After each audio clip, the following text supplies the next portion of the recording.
तैयार रहिए क्योंकि बहुत मुश्किल है। अगर आप आना चाहते हैं तो पैदल ही करना पड़ेगा। तो अगर पैदल करने के लिए तैयार है तो ही महाकुंभ में आइए।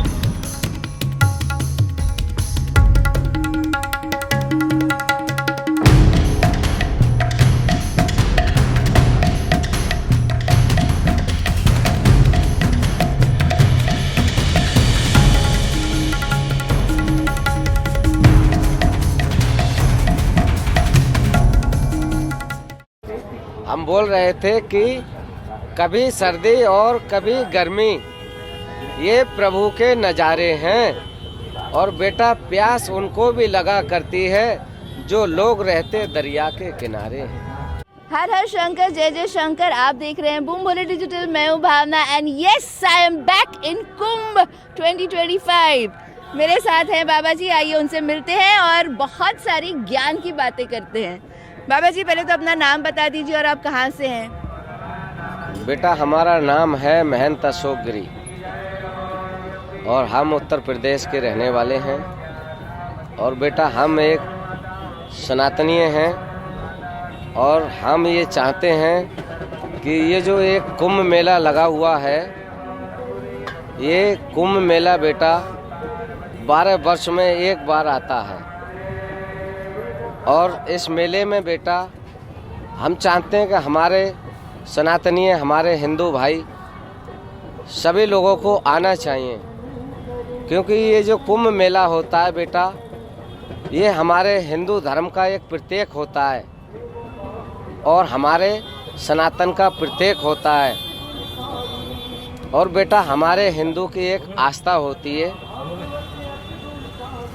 तो हम चाहते हैं कि हमारे देश में जितने भी हमारे भक्तगण रहते हैं, उन सभी को बेटा एक बार कुंभ मेला में आकर गंगे माता का स्नान जरूर ही अवश्य करना चाहिए।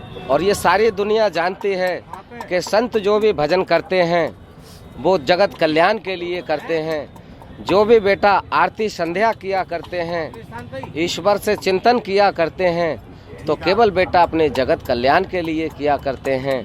और बेटा जो तपस्या होती है, हम तो ये कहेंगे बेटा कि एक बार कुंभ मेले में जरूर आएं और बेटा साधु संतों का आशीर्वाद प्राप्त करें, क्योंकि वन वन की चिड़ियां हैं बेटा ये साधु संत।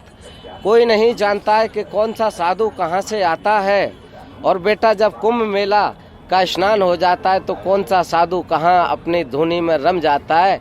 इसको बेटा आते हुए तो साधु लोगों को सब देखते हैं जब शाही स्नान होता है, लेकिन स्नान होने के बाद बेटा वापसी में आते हुए कुछ ही साधु संत दिखते हैं। और कुछ साधु संत बेटा वहीं गंगा माता से ही अपने अपने आश्रम को, अपने अपने मठ को और बेटा अपनी अपनी गुफाओं में प्रस्थान कर जाते हैं। अच्छा ये बताइए बाबा जी कि एक तो आपने किस उम्र में ये धारण किया और दूसरा आपको प्रेरणा कहाँ से मिली? प्रेरणा बेटा हम एक हिंदू हैं और हमारा जन्म जो है वो जगत कल्याण के लिए हुआ है बेटा। हमने ये संत रूप लिया है तो बेटा हमने ये रूप जो लिया है वो जगत कल्याण के लिए लिया है। बट किस उम्र में आपने नागा धारण किया? बेटा ये तो हमारी उम्र आप देख रहे हैं, लेकिन हमने 7 साल की उम्र से ये भजन किया है, ठीक है। और 7 साल की उम्र से बेटा हम साधु बने। और बेटा आज भी हम अपने सनातन को बचाने के लिए और अपने हिंदुत्व को बचाने के लिए बेटा पूरा प्रयास करते हैं कि हमारे सनातन धर्म पे कोई आँच नहीं आने पाए। उसको बचाने के लिए बेटा हम ईश्वर का भजन भी करते हैं और बेटा अपने हिंदू भाइयों के लिए समझाते भी हैं और उनको बेटा प्रेरणा भी देते हैं कि उनको धर्म से जुड़ना चाहिए और बेटा जीव सेवा, जीव रक्षा करनी चाहिए। अच्छा पर आपके व्यक्तिगत जीवन के बारे में बताइए ना। 7 साल तो बहुत छोटी उम्र होती है इतना बड़ा जीवन का फैसला लेने के लिए, तो अपने बारे में कुछ बताइए। इस जीवन का फैसला तो बेटा परमात्मा के हाथ में होता है। जन्म किसी का कहीं होता है और बेटा उसकी कर्म भूमि कोई दूसरी बनती है, ठीक है। पालन पोषण उनका दूसरी जगह होता है बेटा। ये सब अपने अपने कर्मों का जजमेंट होता है। हमने जीवन में अपने कुछ ऐसा अच्छा कर्म किया था कि ईश्वर ने हमारे लिए संत रूप का बेटा, संत बनने का एक सौभाग्य दिया, और बेटा उसको हम निभा रहे हैं और चला रहे हैं बेटा। तो हम आपसे इतना ही कहना चाहेंगे। अपने बारे में ज्यादा नहीं बताते हुए, अच्छा ये बताइए कि यूपी के किस प्रांत से हैं आप? हम यूपी के बेटा, यूपी ही एक प्रांत है। यूपी के किस गांव से हैं आप? यूपी के किस गांव से हैं बेटा? हमारा गुरु महाराज का आश्रम है बरेली में, ठीक है, बरेली में आश्रम है बेटा।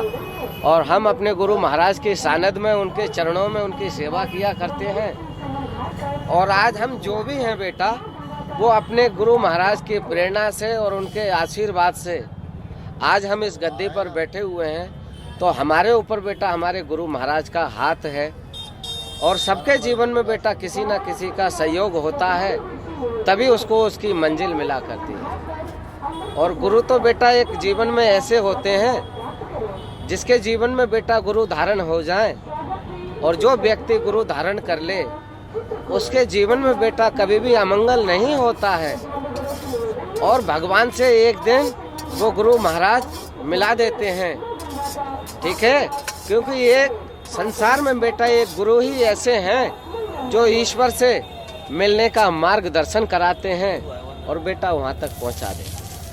और ये बताइए कि अभी खाना बन रहा है यहाँ पर ताज़ा ताज़ा, तो आप लोग यहीं पर? बेटा ये भोजन प्रसादी बन रहा है। अच्छा, प्रसादी बन रहा है, ठीक है। खाना तो बेटा गृहस्थ लोग बनाते हैं। अच्छा, और होटलों पे मिलता है बेटा। अबे हम लोग तो बेटा प्रसादी बनाते हैं। क्षमा क्षमा क्षमा क्षमा। अच्छा बताइए कि आप जैसे हमने तो सुना है कि नागा साधु और संत वगैरह केवल एक बार भोजन मतलब प्रसाद करते हैं। जी बेटा, संत का भोजन एक ही टाइम होता है, और गृहस्थ का जो भोजन होता है बेटा वो 3 टाइम होता है। और एक रोगी का जो भोजन होता है बेटा उसका कोई टाइम फिक्स नहीं होता है, वो कभी भी मांगने लगता है। अच्छा, आज क्या बन रहा है? आज हमारे यहाँ बेटा प्रसादी में बन रहा है, दाल बन रहा है और टिक्कर बन रहा है, और बेटा बेसन का एक बोलते हैं गट्टा के सब्जी, गुलर गट्टा बोलते हैं हमारे उत्तर प्रदेश में, तो बेटा उसका हम सब्जी बना रहे हैं। और आप लोग भी उसको बेटा प्रसाद को लेकर के जाएं, आपसे हम निवेदन करते हैं। आप जूना अखाड़ा से है ना? जी, हम श्री पंच दशनाम जूना अखाड़े से हैं और 13 मड़ी सरकार से। तो अभी कुंभ समाप्त होगा, तो उसके बाद आप कहाँ जाएंगे? आपका आश्रम कहाँ पर है? उसके बाद बेटा हम अपने आश्रम वापस रिटर्न चले जाएंगे। और जो पूजा पाठ बेटा यहाँ कर रहे हैं, जो धुनी यहाँ तप रहे हैं, वही बेटा अपने आश्रम पर जा कर के वहाँ भी यही धुनी तपेंगे, ठीक है। और वही बेटा ईश्वर का जो भजन प्रतिदिन किया करते हैं, अपने गुरु महाराज का जो भजन प्रतिदिन किया करते हैं, वो बेटा हम जहाँ भी रहते हैं पूरी दुनिया के अंदर, वहाँ केवल अपने गुरु महाराज को और अपने परमात्मा को ही याद रखते हैं। अच्छा, यहाँ पर ये परेशानी नहीं होती कि इतनी सारी गाड़ियाँ आ जा रही हैं, लाउड स्पीकर पर गाने बज रहे हैं, मतलब भजन के अलावा भी बहुत सारे गाने वाने बजते रहते हैं, इतने लोग आते जाते रहते हैं, गाड़ियों का शोर बहुत है इस बार? गाड़ियाँ अब बेटा, अब जब भक्तगण ज़्यादा आएंगे तो गाड़ियाँ भी ज़्यादा ही आएंगी, और बेटा गाड़ियाँ ज़्यादा आएंगी तो सब कुछ ज़्यादा ही होगा। अब ये तो बेला मेला ही एक समागम का है, ये मेला बेटा एक संत समागम का है। और बेटा भक्त लोग आकर के गंगे माता का स्नान करके संतों का आशीर्वाद लेकर के बेटा अपने जीवन को धन्य बनाते हैं। हम बोल रहे थे कि कभी सर्दी और कभी गर्मी, ये प्रभु के नज़ारे हैं। और बेटा प्यास उनको भी लगा करती है जो लोग रहते दरिया के किनारे हैं, क्योंकि बेटा पानी जो होता है वो हमारे जीवन का सबसे पहला तत्व होता है, और 5 तत्व से इस शरीर का बेटा सुरक्षा और निर्माण और पालन अच्छे तरीके से बेटा चलता रहता है। अब ये जीवन के जो 5 तत्व हैं बेटा, उन तत्वों में सबसे पहला प्रथम जो तत्व है वो जल आता है, और दूसरा जो तत्व आता है बेटा वो थल आता है। जिसको हम भूमि कहते हैं, धरती माता भी कहते हैं। और ये धरती माता बेटा, हम पूरी दुनिया में कहीं भी रहें लेकिन इसी धरती के गोद में ही रहते हैं। और बेटा एक तीसरा जो तत्व होता है उसको आकाश बोलते हैं। हम बेटा पूरे संसार में कहीं भी रहें लेकिन उसकी छत के नीचे ही रहेंगे। वो छत हमारे लिए कभी खत्म नहीं होगी। और बेटा चौथा जो तत्व होता है उसको वायु का नाम देते हैं, जो हमारा सुरक्षा कवच बनके हमेशा हमारे जीवन को जीवन दान देती है। और बेटा जीवन का पांचवा तत्व होता है जिसको बेटा अग्नि बोलते हैं। और हर मनुष्य के अंग में बेटा वो अग्नि विराजमान होती है।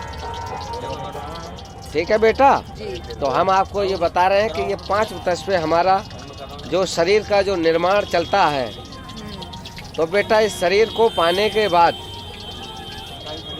हर मनुष्य को धर्म करना चाहिए और बेटा दूसरों की मदद करना चाहिए, गरीब की सेवा करनी चाहिए, साधु संत की भी सेवा करनी चाहिए बेटा। गुरु लोगों की तो सेवा करते ही हैं, लेकिन जो भी संत मिले और जहाँ भी मिले बेटा उनके चरण को स्पर्श करना चाहिए और बेटा उनका आशीर्वाद लेना चाहिए।